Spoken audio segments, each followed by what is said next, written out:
Сәлем достар, бүгін видеода помидорды сіздермен бірге тұздайтын боламын және банкіге жауып қысқа дайындайтын боламын. Менің видеома лайк басып, каналыма тіркеліп кетуді ұмытпаңыз. Дәл осы рецептпен сізде дайындап көріңіз, өте дәмді болып шығады. Сіздерге ұнайды деген ойдамын. Бізге ең алдымен қатты үлкен емес, қатты кіші емес, орташа көлемдегі помидорлар қажет болады.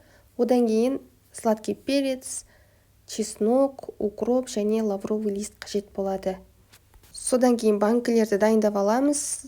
Қақпақтарын суға қайнатып, банкіні осылай чайниктің үстіне 3 минуттан қойып аламын.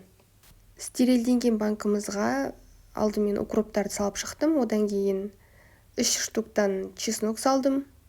Чесноктарым ірі болды, соның ортасына бөліп те салғандарым бар арасында. Одан кейін осы тәтті бұрыштарымызды 2 түрлі түстен салып шықтым. Одан кейін осындай перец үгітілмеген дөңгелек күйінде 10-15 шақты әр банкіге салып шықтым көз мөлшермен. Одан кейін осы помидорларымды қатты бір-біріне нығыздамай боз қылып саламыз. Негізі помидорды қысқа осылай тұздауды көп келіншектер біледі деген ойдамын.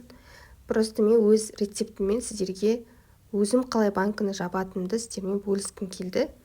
Сондықтан өздеріңізде өзгертетін жерлер болса, қарап, түзеп, өзгертіп алсаңыздар болады. Помидорларымыз салып болдық. Үстіне осылай 3 штуктан лавровый лист салып шығамын. Егер лавр жапырақтарыңыз ұсақ болса, онда 3 штуктан емес 4-теуден салсаңыздар болады.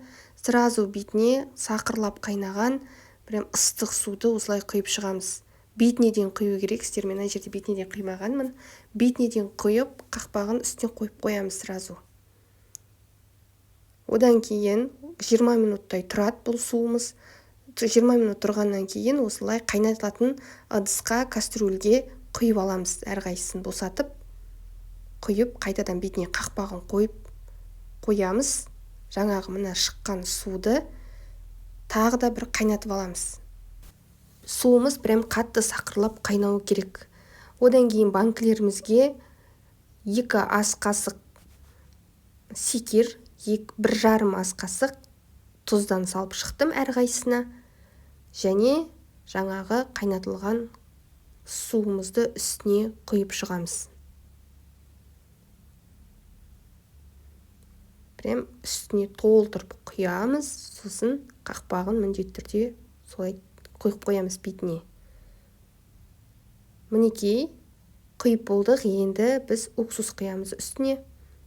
Бір адамдар аспирин де қосады екен, мен аспирин қоспадым, тек 9% уксустан 1,5 ас қасық құйып шықтым.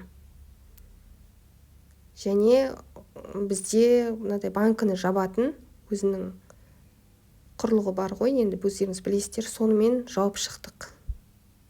Закрывашка дейма, сондаймен жауып шықтық. Жабылғаннан кейін міндетті түрде оны тексеріп аламыз.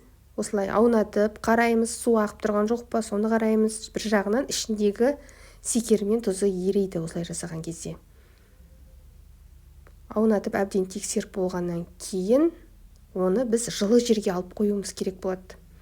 Мінекей әдемі, өте әдемі болып шыққан сияқты. Енді банкілерім қарасаңыздар, өте әдемі, көрікті болып шықты. Енді дәмі де дәл осылай болып шығады негізінде. Бұны жылы жерге алып қоямыз.